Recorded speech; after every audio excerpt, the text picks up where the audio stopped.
tous. Bonjour à tous. Ah, apparemment le son est arrivé de votre côté. Ah, super. Et puis vous êtes en train de nous écrire. Bonjour. Voilà, bonjour. Oui, c'est bon pour la mission locale de Saint-Nazaire. Marie, bonjour. On va se donner 1 ou 2 minutes le temps que les personnes arrivent. Là, vous êtes 4 à être connectés.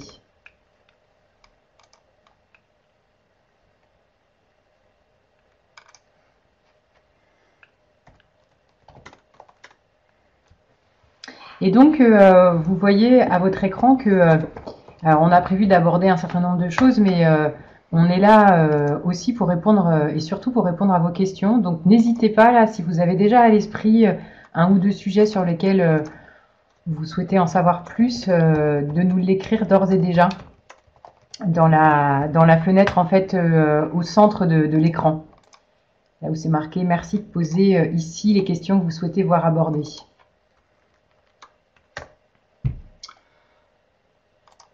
Alors,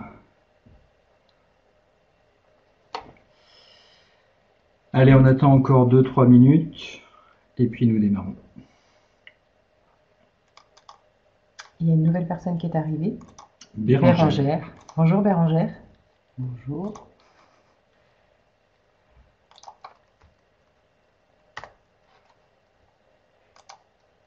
Alors merci de nous confirmer Bérangère que vous nous entendez, que vous nous voyez bien en écrivant dans la petite fenêtre de chat à droite. Ici.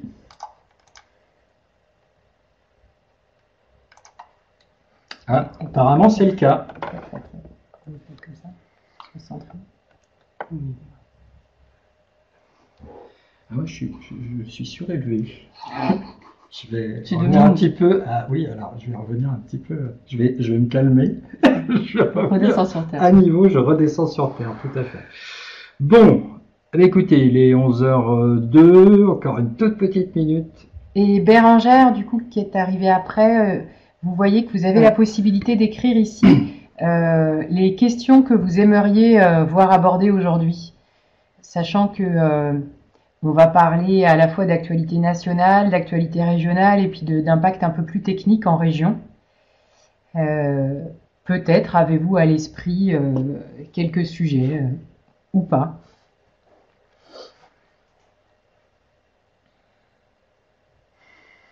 Ouais, 11h03, je crois que c'est le moment. Je pense qu'on va commencer. Ok, très bien. Bah, alors donc, bonjour tout le monde. Déjà, on se présente. Nicolas Boisard, chargé de mission au sein du Carrefour F. Et mesdames. Vas-y, je t'en prie. Déborah Marchand, responsable du pôle ressources et diffusion au Carrefour F. Et Nadine Morillo, responsable du pôle accompagnement des professionnels de l'emploi, formation, orientation au Carrefour F. Nous sommes ensemble une petite heure maximum aujourd'hui, donc pour traiter de l'actualité emploi, formation, orientation professionnelle. Nadine le disait juste auparavant, ce temps d'actualité se décline en 3 points. Actualité nationale, actualité régionale et puis impact technique en région. Voilà, ça c'est un mot d'introduction, mais les personnes qui vont principalement vous partager des éléments d'actualité sur ces points sont bien Nadine et Déborah, donc je vais de ce pas leur passer la parole pour qu'on démarre sur le premier point, celui d'actualité nationale. Bonjour à nouveau. Du coup, sur l'actualité nationale avec Nadine, on s'est dit que ça serait intéressant de revenir sur la circulaire du 16 mai 2019 pour la mobilisation nationale pour l'emploi. Donc le Premier ministre a demandé à tous les préfets de France de réunir les acteurs locaux sur le territoire, de politique, IFOP, du monde de l'éducation également, et des associations, pour pouvoir, suite au grand débat national, décliner un plan d'action en matière d'emploi, de formation, d'orientation, et également, ce qui nous intéresse un petit peu moins au Carrefour F des Pays de la Loire, sur la transition écologique. Mais ça fait partie de cette circulaire. Donc cette circulaire du 16 mai 2019 est un point important là, qui est tombé. Il y a eu une réunion déjà en préfecture le 28 mai dernier. Et donc l'idée étant que de travailler sur l'apprentissage, la formation, les difficultés de recrutement sur le territoire. Donc vraiment toutes les problématiques que vous travaillez actuellement dans les CLEFOP et sur les zones EFOP. L'idée étant d'aller assez vite sur le sujet, l'idée est que le processus sera copiloté par le président la présidente du conseil régional pour notre région, et un plan d'action devra être proposé d'ici le mois de septembre. Donc en gros, voilà, il va falloir aller assez vite, puisque entre juin et septembre, des travaux devront être menés pour pouvoir développer cette partie-là et répondre à cette attente du Premier ministre. Sachant que dans cette région, vous savez que l'État et la région ont, avec les partenaires sociaux, signé une stratégie régionale pour l'emploi, la formation et l'orientation professionnelle, dans le cadre de laquelle il y a en fait des groupes, des CLEFOP et des groupes projets dans 18 territoires qui travaillent sur ces problématiques. Et donc, après l'arrivée de cette circulaire, le préfet et la présidente ont convenu que ça ne ferait pas l'objet de travaux parallèles, mais que ce sont en fait bien les travaux réalisés dans les groupes projets et puis remontés au niveau des CLEFOP qui feraient l'objet en fait de la remontée pour les Pays de la Loire. Ça a eu un impact en fait sur le calendrier des instances, puisque certains CLEFOP ou CDFOP qui étaient prévus en septembre, leur date a été avancée de façon à ce qu'elle ait lieu avant l'été, pour que l'ensemble des territoires fassent l'objet d'un CLEFOP avant l'été. Je reviendrai tout à l'heure sur un petit point d'étape sur l'avancement de ces groupes projets dans les territoires EFOP.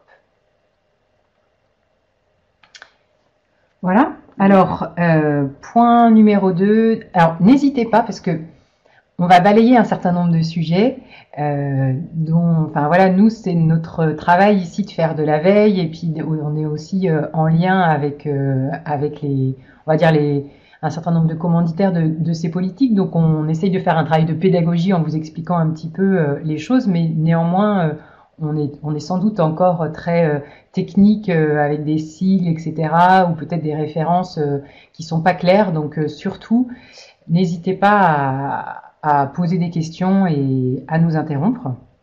Oui, sur cette circulaire, vous pouvez tout retrouver sur le site Orientation Pays de la Loire, dans la rubrique médiathèque. On vous a préparé un lien où vous pourrez du coup consulter le document, avoir un petit résumé voilà, de ce qu'on vient de brièvement vous présenter, et puis retrouver le document de la circulaire qui a été donc, transmis par le Premier ministre au préfet. Voilà, pour vous donner le cadre général et avoir le détail des 8 points qui doivent être abordés dans ces travaux. Alors du coup, on va aborder maintenant un deuxième document national assez structurant qui a été signé en fait le 28 mai, donc il y a moins d'une quinzaine de jours, entre l'Association des régions de France et puis le ministre de l'Éducation, le ministre du Travail, de la transition écologique et de l'enseignement supérieur, et également de l'agriculture. Donc ce qu'on appelle le cadre national de référence pour en fait la mise en œuvre des nouvelles compétences en matière d'orientation confiées aux régions par la loi du 5 septembre.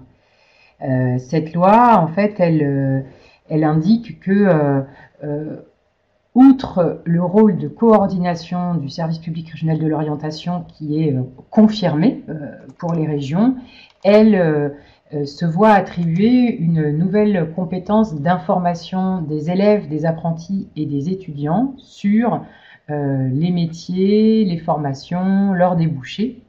Et donc, elles sont amenés en fait à produire de la documentation et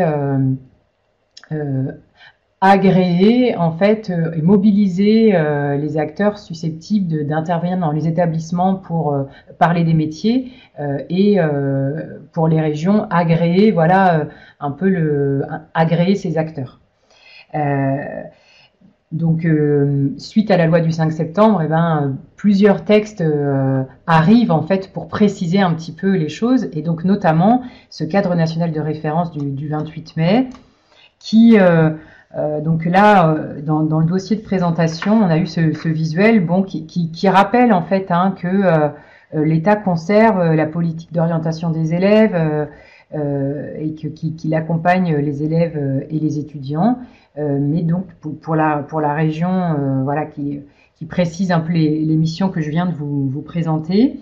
Donc ça, c'est un cadre national qui devra en fait être décliné dans chaque région par la signature d'une convention entre les recteurs et la présidente de région. Ce cadre national, en fait, n'a pas apporté de neuf par rapport à ce qui était annoncé par la loi du 5 septembre. Il est venu simplement bien préciser les choses. Il évoque donc le fait que les régions, effectivement, restent en charge de la coordination du SPRO et de la coordination des acteurs pour l'orientation tout au long de la vie. Il confirme également que les missions en fait, de production d'une documentation régionale qui étaient confiées aux directions régionales de l'ONICEP sont transférées aux régions.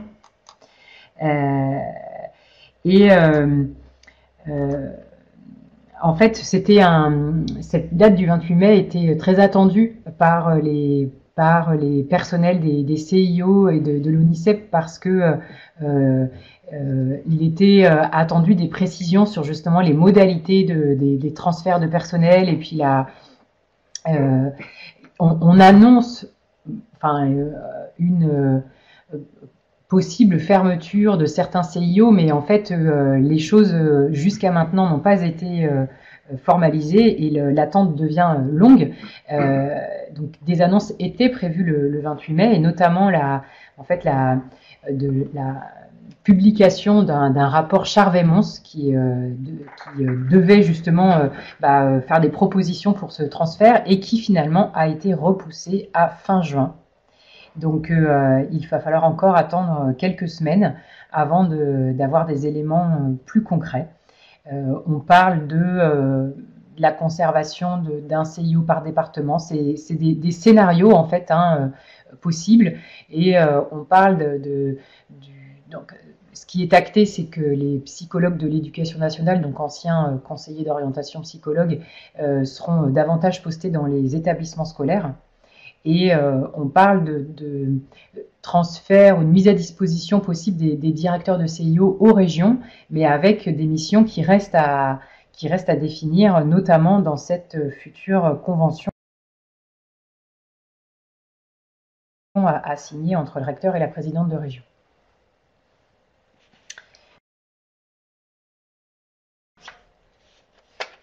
Voilà. Est-ce que oui, on va là on est sur le cadre national et puis je vous parlerai un petit peu après du Grenelle de l'orientation. Évidemment, tous ces sujets-là sont liés. Est-ce que vous avez entendu parler un peu de ça de loin ou pas du tout? C'est une découverte?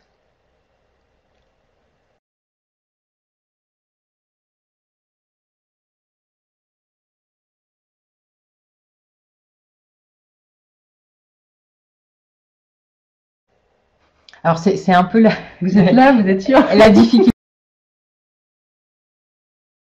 des webinaires, c'est le manque d'interaction puisqu'on est quand même malgré tout sur un outil où nous, on ne vous voit pas.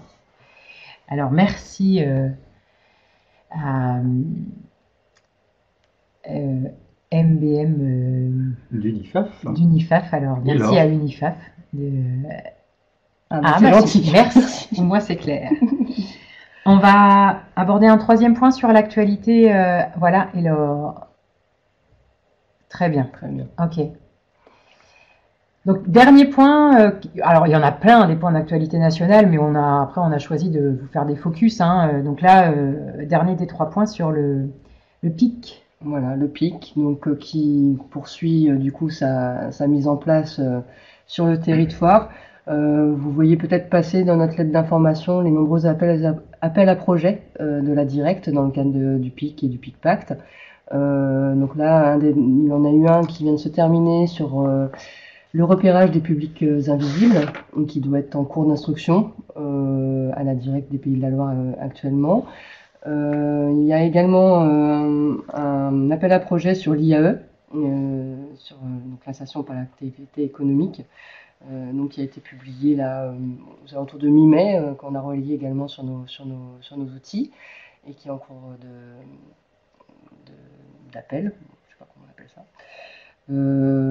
notamment sur la façon de développer l'insertion par l'activité économique.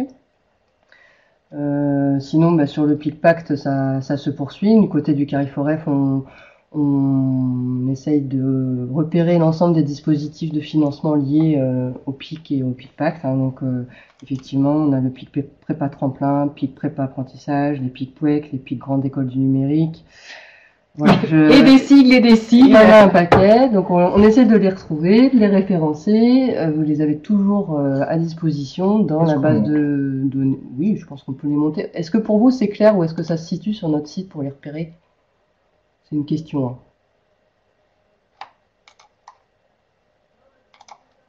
On sait que Bérangère et Laure nous écrivent pas trop. Pas trop, ouais.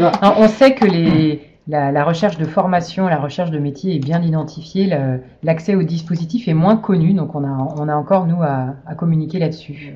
Mais ce qu'il y a, c'est que ça vous permettra, donc à partir du site, déjà on les relaie effectivement dans la lettre d'information tous les mardis midi, mais il y a une base de données en plus sur le site Orientation Pays de la Loire qui s'appelle les dispositifs se former, les dispositifs et aides financières. Et donc ici, si on tape PIC, vous allez en voir, voilà. Vous voyez déjà tous ceux qu'on a pu référencer depuis le début de l'année. Et donc ça vous permet d'avoir une petite fiche technique récapitulative.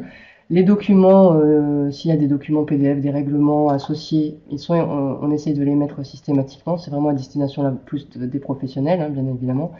Et puis toujours un lien externe vers les institutionnels qui portent ce dispositif, ce qui vous permet de vous mettre à jour au fur et à mesure, en parallèle des autres sources de professionnalisation que vous pouvez avoir, mais voilà, on espère que ça vous est utile de vous référencer l'ensemble des dispositifs PIC-Pacte actuellement mis en place. Okay. Et puis, associé à cette liste de dispositifs, on essaye de référencer l'offre de formation qui peut être associée ou pas, mais on a fait un gros travail de référencement de l'offre PIC à destination notamment des personnes migrantes. Donc là, ça va être tout ce qui est lié au programme HOPE, notamment, qui est porté par la DRJSCS et puis la Directe. On a référencé cette offre-là, également toute l'offre sur le PIAL, pareil sur les capacités linguistiques, développer les capacités linguistiques des personnes arrivant sur le territoire français. Et donc toute l'offre associée à ces dispositifs est référencée sur notre base de données, offre de formation. Et là, vous pouvez la retrouver dans Se former, rechercher une formation et du coup la trier comme ça. Voilà, c'est des outils d'aide en complément aux outils dont vous disposez vous-même dans vos structures. N'hésitez pas à nous faire remonter, hein, d'ailleurs, si vous éprouvez des difficultés à retrouver l'information ou voilà. Ou si vous utilisez des dispositifs que vous ne retrouvez pas dans cette base aussi. Tout à fait. On est toujours preneur de venir compléter les choses. Tout à fait. On en a pour le moment 280 mis à jour. Là, il y a eu un gros travail de fait au premier semestre pour réactualiser cette base de données. On va y revenir après. Mais voilà, en tout cas, sur la partie PIC, on a à la fois référencé les dispositifs quand l'information était à disposition. Et quand c'était possible, on a ouvert aussi donc la saisie aux organismes de formation pour récupérer l'offre associée. Voilà. Ok. Ça clôt la partie actualité nationale.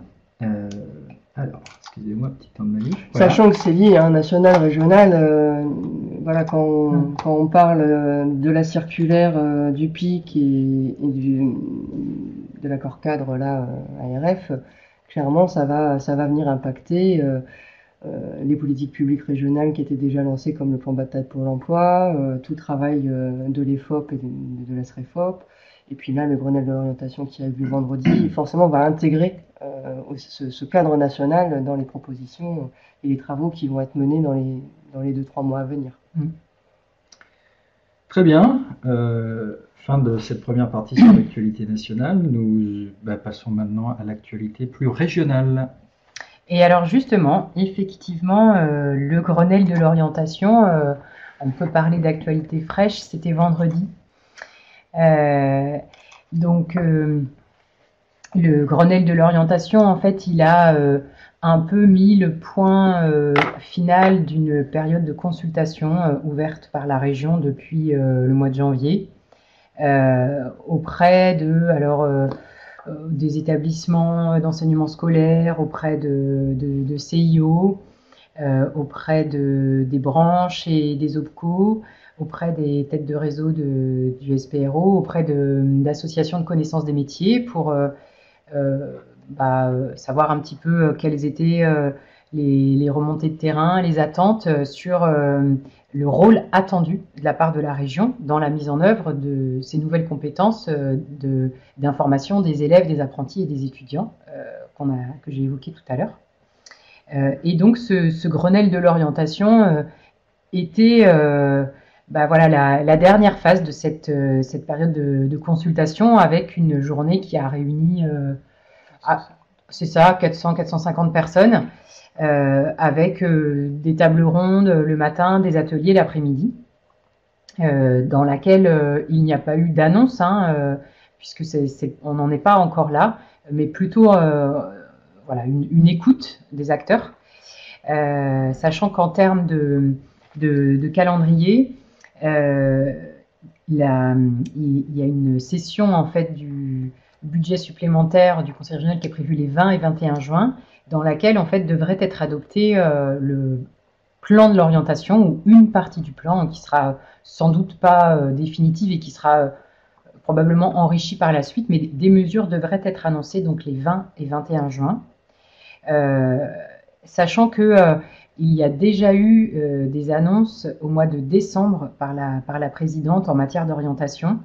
Notamment, vous en avez peut-être entendu parler, vous connaissiez peut-être l'apprentibus qui donc avait été mis en place dans le cadre du Grenelle de l'apprentissage et du plan de relance de l'apprentissage, donc qui était un véhicule mobile pour faire connaître les métiers et promouvoir l'apprentissage, qui se transforme en orientibus au sens où on n'est plus uniquement sur le dispositif de l'apprentissage, mais sur la découverte des métiers au sens large, et qui surtout devrait, dans une échéance de, je ne sais plus, peut-être 18 mois, être multiplié par 5, puisqu'il est prévu un orientibus par département, qui, comme l'apprentibus sillonnera les établissements scolaires en semaine, c'est le premier objet, mais sera également disponible sur des salons et forums, des événements s'adressant davantage au public adulte ou citoyen tout simplement, dans des événements liés à l'orientation, à l'emploi et à la formation.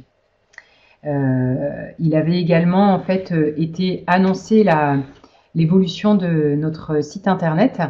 Donc ça, c'est des choses qui vont effectivement bouger dans les mois qui viennent, avec une entrée grand public, c'est-à-dire que là, vous avez un seul site grand public professionnel.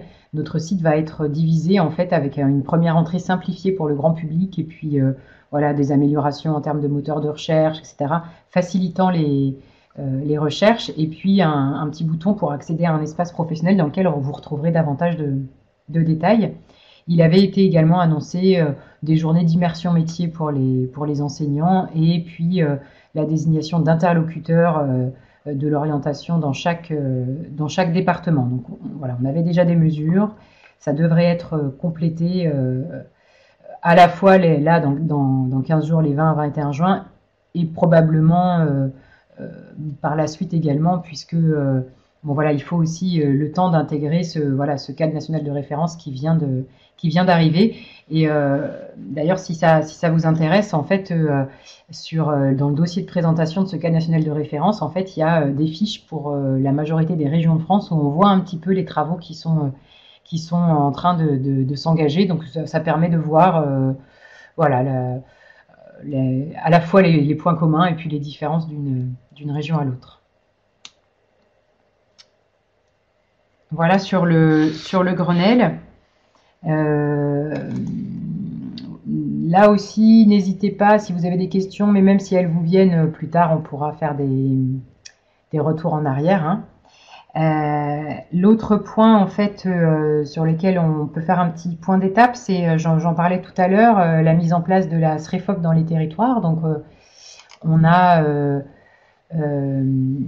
des... Alors ça c'est un support qui a été présenté en fait en bureau du CREFOP, hein, le comité régional emploi, formation, orientation professionnelle, qui est à l'origine de la signature de la SREFOP et du choix de décliner en fait des plans d'action dans 18 territoires.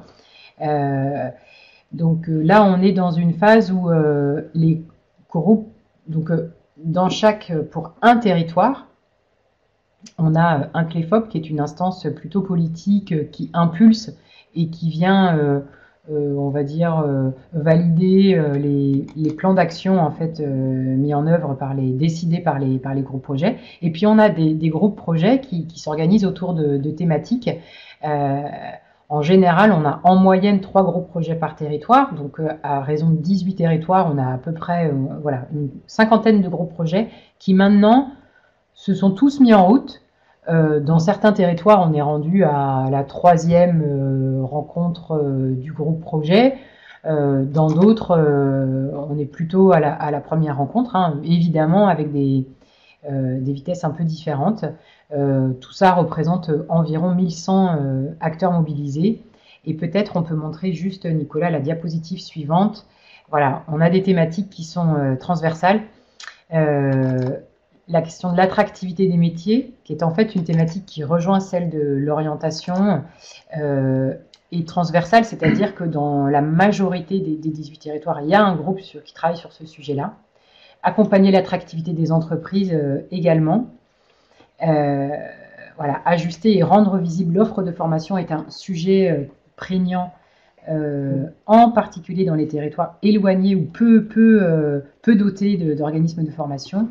Et puis la question de la mobilité, mais surtout des freins périphériques à l'emploi, est également un sujet majeur.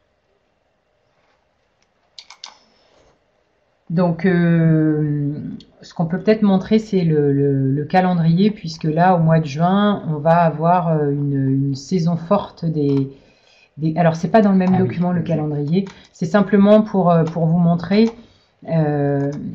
Donc, maintenant que les gros projets ont un petit peu avancé, bah, le CLEFOP, en fait, c'est un point d'étape, en fait, sur les propositions d'action des groupes projets dans lesquels bah, l'instance valide, alimente, enrichit. Et au mois de juin, il y aura un CLEFOP dans beaucoup de territoires. En tous les cas, en plus, ça a été accéléré par ce qu'on disait tout à l'heure, en fait, la circulaire du 16 mai qui a amené à bousculer des dates de façon à ce qu'il y ait voilà, en fait, un maximum de CLEFOP avant l'été. Et on a également les instances départementales qu'on appelle les CDFOP qui vont, pour chacun des départements, se réunir également en juin et début juillet. Donc là, c'est voilà, pour vous montrer, en fait, et là, c'est uniquement un extrait sur juin, il y en aura également début juillet. On va avoir en fait 3 CLEFOP dans le 44, un CDFOP, un CLEFOP dans le Maine-et-Loire, un CDFOP, un CLEFOP en Mayenne, idem en Sarthe, et puis un CDFOP en Vendée. Donc c'est une période intense de réunion de ces instances. Je ne sais pas si vous, dans vos fonctions, vous avez un peu entendu parler de ces instances, alors les missions locales en fait sont présentes dans ces instances, mais via plutôt les directeurs. Une IFAF, on a entendu parler, mais plutôt au niveau régional, puisque c'est la difficulté de se mobiliser dans des groupes territoriaux. On avait un petit souci ah non, c'était le sujet de tout à l'heure. Voilà, sur le petit point d'étape sur les groupes projets EFOP. Et puis, dernier point d'actualité régionale, Le PIA, donc plan d'investissement dans les compétences, qui sont des appels à projets assez importants en volume financier, en nombre d'années. Donc bon, il y en a dans divers domaines. Dans le même temps que la loi du 5 septembre et le transfert de nouvelles compétences aux régions, en fait, l'État a ouvert un appel à projet qui s'appelle Territoire d'innovation pédagogique pour l'amélioration de l'orientation Bac-3, Bac+3, qui, en fait, sur lesquels les établissements d'enseignement supérieur pouvaient répondre uniquement, mais en consortium avec d'autres acteurs. Et donc, pour votre information, la région Pays de la Loire a répondu. Les 3 universités, en fait, donc Nantes, Le Mans et puis l'université Angevine ont répondu ensemble. En consortium avec... Alors, le rectorat a un rôle un petit peu particulier parce que non seulement il est dans le consortium, mais en plus, il fallait que le dossier soit co-signé par le rectorat pour être présenté. Et donc, avec la région et avec nous. On a répondu début janvier. Il y a eu un jury au mois d'avril. Et donc, on vient d'avoir l'information il y a une quinzaine de jours que nous sommes lauréats de ce PIA qui va nous amener à conduire un certain nombre de projets pendant les 10 prochaines années. C'est ambitieux. Mais c'est comme ça, hein, donc évidemment qu'entre ce qui a été écrit aujourd'hui et ce qui se fera, il y aura des évolutions.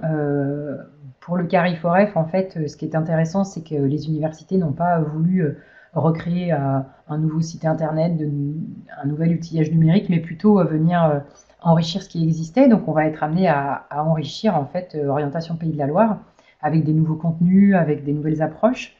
On va également en fait créer une passerelle avec l'espace numérique de travail qui s'appelle Illico en Pays de la Loire, donc l'espace où viennent à la fois les élèves du public, du privé et de l'enseignement agricole, mais aussi leurs parents et leurs profs pour consulter les notes, les devoirs, etc.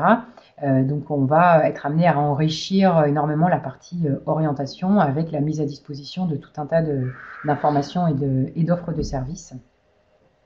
Il est également prévu des actions de nature pédagogique pour rendre le jeune davantage acteur de son orientation, pour mailler davantage l'ensemble du territoire et pour former en fait les accompagnateurs, qu'ils soient dans les établissements scolaires ou en dehors des établissements scolaires. Et puis il est prévu quelques nouveaux outils, innovations numériques portés par des startups. Mais bon, encore une fois, à partir du moment où il y a encore des petites informations là qu'on attend, le travail va démarrer et il y aura certainement que dans la vie du travail, il sera amené à évoluer au cours des prochaines années. Mais déjà, c'est une bonne nouvelle de savoir que on a été lauréat d'un projet qui est porté de façon transversale par les principaux acteurs de l'orientation au Pays de la Loire. Bien, ce qui clôt notre deuxième partie sur le point d'actualité régionale. On a un petit peu de temps encore devant nous, mais pour aborder cette troisième partie sur les impacts techniques de l'évolution du cadre, justement, dans notre région. Donc oui, là on voulait faire un petit point pour souvent on est interpellé sur le programme régional, prépa visa métier, et puis de son abondement dans le cadre du pacte régional. Donc il faut bien avoir en tête qu'il y a eu une modification en octobre dernier de la façon dont le CARIFOREF récupère dorénavant l'offre de formation financée par le conseil régional. Donc maintenant, ça se fait tout au fil de l'eau. C'est plus une programmation à un moment où on vous dit ça y est, les 1000 sessions sont en ligne. Voilà, c'est au fur et à mesure que les organismes de formation viennent actualiser dans SOPHI, donc dans l'outil du CARIFOREF des Pays de la Loire, via l'autosaisie, leur offre de formation financée par la région. Donc là, actuellement, c'est en cours. On a encore des modifications, des places supplémentaires sur visa métier, sur prépa clé, prépa avenir. On a des nouvelles sessions qui commencent à s'ouvrir là sur septembre et sur le reste de l'année. Donc il faut effectivement maintenant suivre en continu sur notre site la sortie de ces sessions de formation dans ce cadre-là.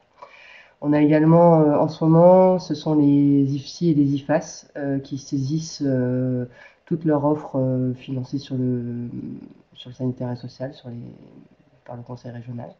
Donc là, c'est pareil, la programmation est en cours et au fil de l'eau, ça se fait. Je crois que c'est à peu près, on a fait le point la semaine dernière. Il en manque encore un petit peu sur le diplôme d'infirmier, mais sur aide-soignant, l'offre est quasiment bouclée. Voilà pour le programme régional. On a également aussi pas mal travaillé, donc je vous ai parlé tout à l'heure des dispositifs PIC, donc qu'on a mis à jour là tout au long de ce premier semestre. C'est un travail qu'on a également continué sur les autres dispositifs. Donc n'hésitez pas à regarder notre lettre d'information, la base de données dispositifs qu'on vous a montré tout à l'heure. On a fait quelque chose sur le plan de développement des compétences dans les entreprises, quelque chose sur la PROA. On a mis à jour également au niveau du CPF transition. On a mis également à jour sur tout le travail de la GFIP sur la ressource handicap formation, afin d'accompagner les acteurs à la notion de handicap au niveau de la formation, que ce soit les organismes ou les différents acteurs en lien dans le cadre du CEP. Voilà, on a travaillé également sur le CPF transition professionnelle. Donc tous ces dispositifs ont été soit créés, soit mis à jour. On a également archivé tous ceux qui ont disparu. On a essayé de... Ah oui, on a 299. Ah oui, on a bien bossé. Voilà, donc vous avez ici la liste de tous les dispositifs. Normalement, on est à jour là à cette fin de premier semestre. Donc n'hésitez pas à les consulter, à nous faire remonter, comme le disait Nadine tout à l'heure, des manquements éventuels ou même des erreurs ou des choses comme ça. N'hésitez pas à les consulter et à nous faire des retours.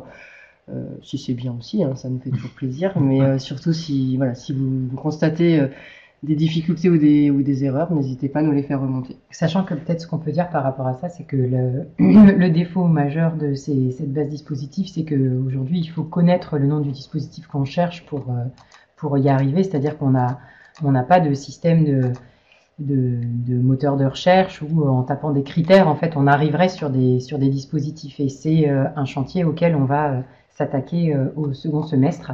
Et donc, on va être dans une phase de réflexion service à l'utilisateur pour savoir à partir de quels critères classer les dispositifs. Donc, bon, probablement, voilà, j'étais là, j'habite sur tel territoire et je cherche un financement de formation ou une aide à la mobilité et voilà, qu'on arrive ensuite sur une liste de résultats de cette façon-là.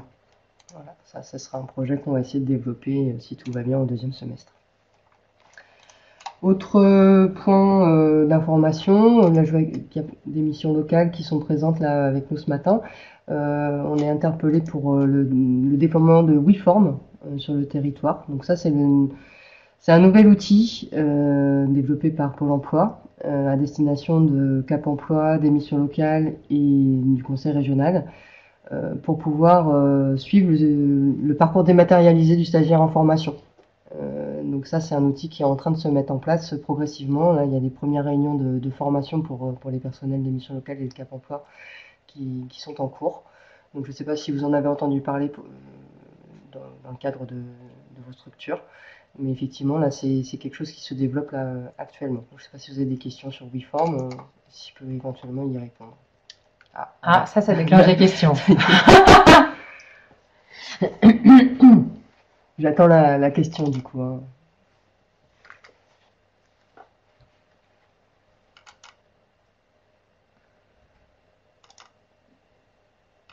Là, c'est long. Peut-être qu'il ne faut pas attendre la question et qu'il faut... Oui, on en a entendu parler. On est en cours de formation, j'imagine, au niveau des missions locales. Bah oui. Voilà. Donc là, c'est un peu le pendant de Kairos. Enfin, Kairos, c'est le pendant pour les organismes de formation qui leur permettent, à partir de l'offre de formation, donc alimentée par le réseau des Carrefour F, c'est toujours Offre Info derrière qui alimente les outils de Pôle emploi dès lors qu'il s'agit de sessions de formation. Donc dans Kairos, un organisme de formation peut voir son offre et peut dématérialiser le suivi du stagiaire au niveau des informations collectives, au niveau des présences, des absences, de l'indemnisation. Et donc sur WeForm, là par contre, c'est les agents des missions locales, de Cap Emploi et des régions, donc soit dans le cadre des marchés publics ou dans le cadre des suivis des stagiaires qui pourront du coup suivre le parcours à travers cette interface-là. Mais sachez que quand vous voyez de l'offre de formation dans ces outils-là, c'est effectivement l'offre des Cariforef agglomérée dans ce qu'on appelle la base de données Offre Info. Donc en partie l'offre de formation gérée par le Cariforef des Pays de la Loire. Voilà. Un autre point également qu'on pouvait aborder là sur les pratiquement 6 mois qui se sont écoulés, c'est on continue sur la loi du 5 septembre 2018 de suivre cette actualité-là, même si elle s'enrichit, comme on l'a vu tout à l'heure, par de nouveaux actes importants. Mais donc n'hésitez pas aussi à suivre sur notre site le dossier documentaire que l'on actualise. On suit toujours la sortie des décrets. Là, je crois que vendredi, c'est les décrets sur la qualité des organismes de formation qui sont sortis. Ils sont sortis vendredi ou samedi. Donc là, ils vont être traités en début de semaine et ils seront publiés dans la lettre d'info et sur le dossier documentaire en ligne que l'on continue d'alimenter et d'actualiser. Voilà. Pour les décrets. Sur la loi, sur la mise en place de la loi, on pensait éventuellement, si ça vous intéressait, parler un petit peu de ce qui se passait avec la notion de certif pro, transition pro, CEP. Donc pour les actifs occupés. Les actifs occupés. Parce que je vois qu'il y a Laure, c'est Laure Caillé qui est en ligne avec nous. Je sais pas ce qu'on a juste là. Ouais, c'est ça.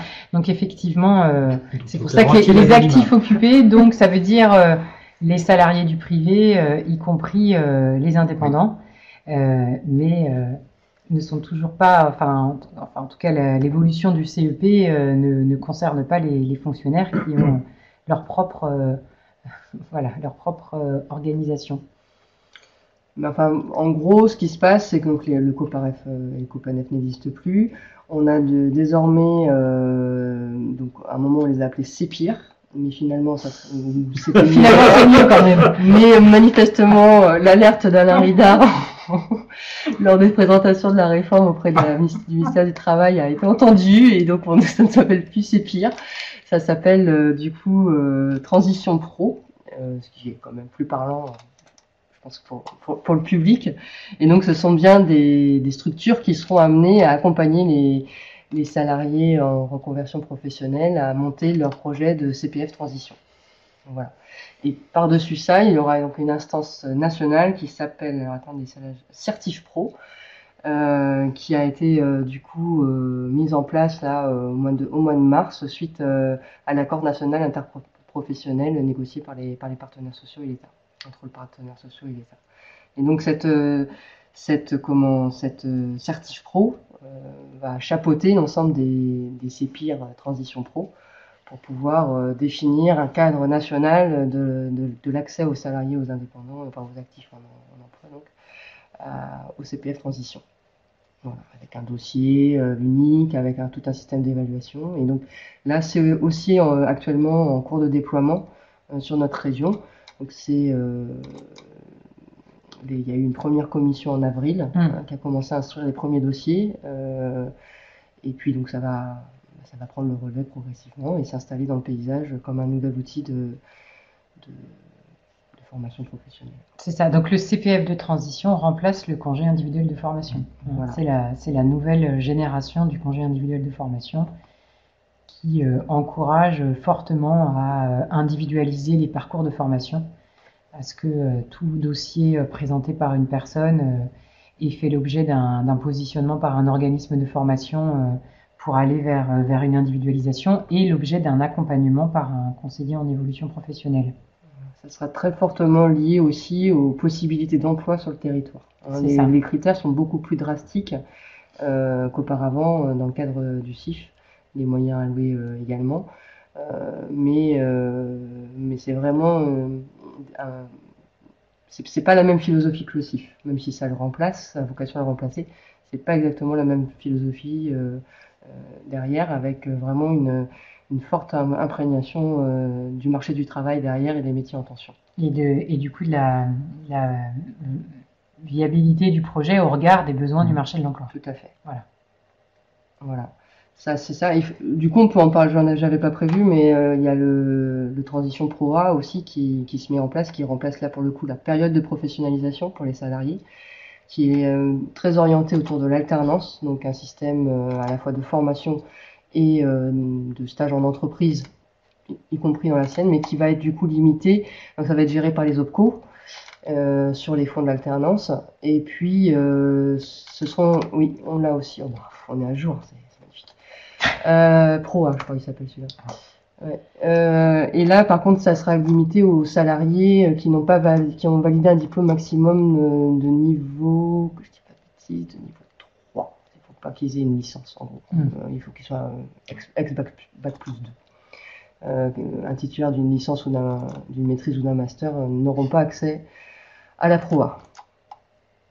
Voilà. Quelques mots sur le CEP? Le CEP, bah écoutez, l'appel qu'on appelle celui-là, appel à projet. Oui. Appel à projet. Pour trouver les nouveaux acteurs qui animeront ce conseil en évolution professionnelle. Pour les salariés. Pour les salariés, c'est terminé au niveau national. Donc là, il doit être en train d'être dépouillé par le ministère du Travail, si je ne m'abuse. Eux qui le portent. France Compétences. France Compétences. Voilà. Donc, on attend le résultat de cet appel d'offres pour pouvoir mettre à jour tout le dossier sur le conseil en évolution professionnelle. Pas de panique, pour le moment, jusqu'au mois de décembre, jusqu'à fin décembre, c'est toujours l'ancien système qui perdure. Donc le FONGECIF, les eaux passifs, pour le volet salarié, et puis évidemment mission locale, Cap Emploi, Pôle Emploi et l'APEC sur le volet demandeur d'emploi. Donc le système perdure jusqu'à la fin de l'année. Et puis, donc le nouveau système prendra la place à compter du 1er janvier avec les nouveaux acteurs au niveau national, sachant qu'il sera complété par un appel d'offres régional. Et moi, à ma connaissance, ça n'a pas été lancé. Non, pas encore. Voilà. Et donc, ce sera une période de 4 ans. Les nouveaux opérateurs seront désignés pour une période de 4 ans. Ouais. Le conseil en évolution professionnelle, en revanche, il y a un décret qui est sorti aussi qui précise, ça sera plus sur 3 niveaux. Actuellement, le CEP est sur 3 niveaux. Là, il va passer sur 2 niveaux. Un niveau d'information et de conseil et un niveau ingénierie de financement. Donc, il y a une simplification aussi du cahier des charges du conseil en évolution professionnelle. Ça aussi, vous l'avez en ligne sur le site, dans le dossier réforme et puis dans la médiathèque si vous avez loupé l'info sur la lettre d'info. Voilà. C'est pas mal déjà. On a fait un tour d'horizon. 11h47. Peut-être laisser un temps de questions avant de... C'est ça. J'ai du mal à regarder la caméra. Oui. Et alors donc, avez-vous des questions? Oui. Voilà, vos questions, réactions sur des choses que vous connaissez déjà, des choses que vous découvrez, des choses qui vous étonnent.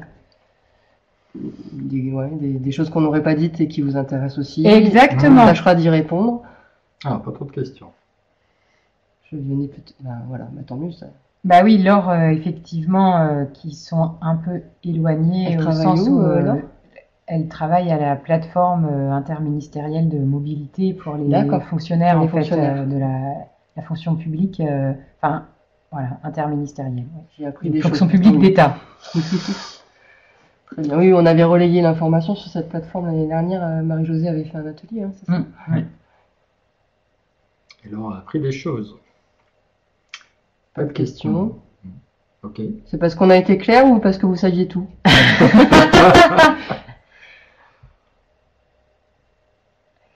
Et vous dites l'équipe de Saint-Nazaire, vous êtes plusieurs derrière le PC? Merci.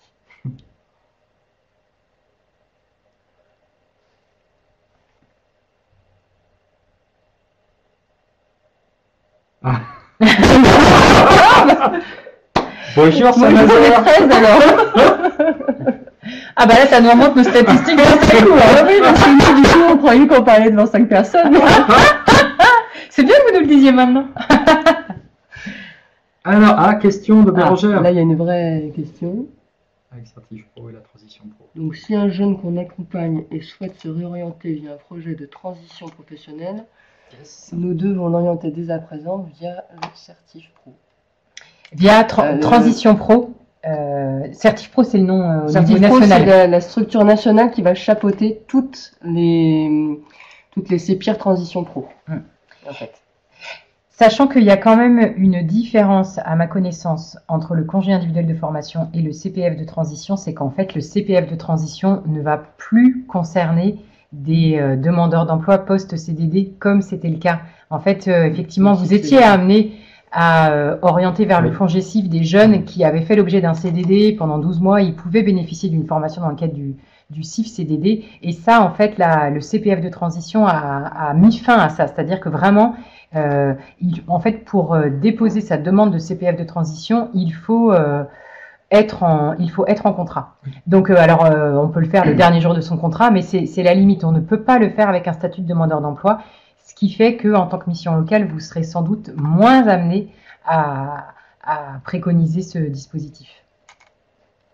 Et donc, quand on parle de transition pro en Pays de la Loire, c'est bien, c'est le FONGECIF qui est en train de muter pour assurer ce rôle-là, sachant que pour votre information, du coup, quand on parle de mutation, c'est que le FONGECIF avait le rôle de financeur du congé individuel de formation et de conseiller en évolution professionnelle. Demain, avec la loi, c'est pas possible que la même structure en fait ait ces deux rôles-là. Et donc, en tous les cas, le FONGECIF est en train de muter, voilà, pour devenir transition pro Pays de la Loire. Mais en termes de coordonnées concrètes aujourd'hui, pour vous, c'est celle du FONGECIF. Bérangère dit à la marge, on peut quand même en recevoir. Bien sûr, oui. Bien sûr. Donc c'est important que vous ayez ça à l'esprit. Voilà, sinon, je sais pas, vous avez peut-être aussi entendu parler des Parcoursup. Je crois qu'il y a pas mal d'acteurs locaux qui ont été directement contactés par le ministère du Travail et de l'Éducation nationale. Donc là, en fait, ce qui se passe, c'est que donc il y a le Parcoursup, c'est du coup la plateforme d'entrée dorénavant pour l'ensemble des entrées dans l'enseignement supérieur, donc effectivement les bacheliers ou des étudiants en reprise d'études, mais également des adultes salariés ou demandeurs d'emploi qui reprendraient des études dans l'enseignement supérieur. Donc ce qui s'est passé là, c'est que du coup la plateforme est quand même pour le moment plutôt pensée pour la formation initiale, donc pour ces personnes-là, ils n'ont pas pu a priori exprimer totalement, valoriser tout leur parcours, leur CV, leur formation de base, leurs expériences professionnelles. Et donc l'algorithme, quand il a tourné, il les a, pour quelques-uns d'entre eux, apparemment, n'ont pas pu être affectés sur les vœux qu'ils avaient pu déposer dans cette plateforme Parcoursup. Et donc il y a eu une demande, mais pour le moment, à ma connaissance, elle n'a pas encore été mise en œuvre sur le territoire régional, d'accompagner ces personnes pour éventuellement faire le point avec elles et les orienter sur des possibilités de formation professionnelle adulte plus que dans la voie de la formation initiale. Ou alors les orienter également sur le contrat de pro ou sur le contrat d'apprentissage.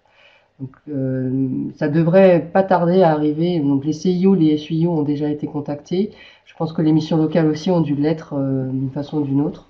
Le Carré Foref également à travers sa plateforme téléphonique 0800 200 303 orientation Pays de la Loire à votre écoute pour être une des portes d'entrée pour accompagner ces personnes là qui n'ont pas pu obtenir de réponse satisfaisante à leurs vœux sur la plateforme Parcoursup.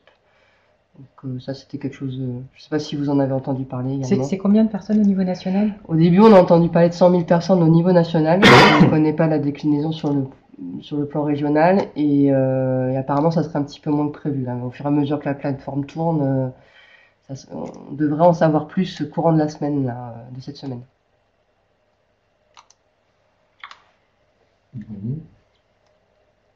D'autres questions? Pardon, ouais. Excuse-moi. Non, c'est ça. Si vous avez une dernière question. Hop. Ou remarque, ou peut-être préconisation sur ce temps qu'on anime de façon quand même avec une forme de régularité. On a dû en faire 2 en 2018, c'est notre premier en 2019. Voilà, notre idée c'est un peu à chaque fois avec cette structure actualité nationale, actualité régionale et puis impact plus technique pour les professionnels de l'orientation, de la formation et de l'emploi. Alors, on s'excuse parce que cette fois-ci, on a été un peu juste et on vous a pas écrit pour vous préciser le contenu, ce qu'on fait habituellement.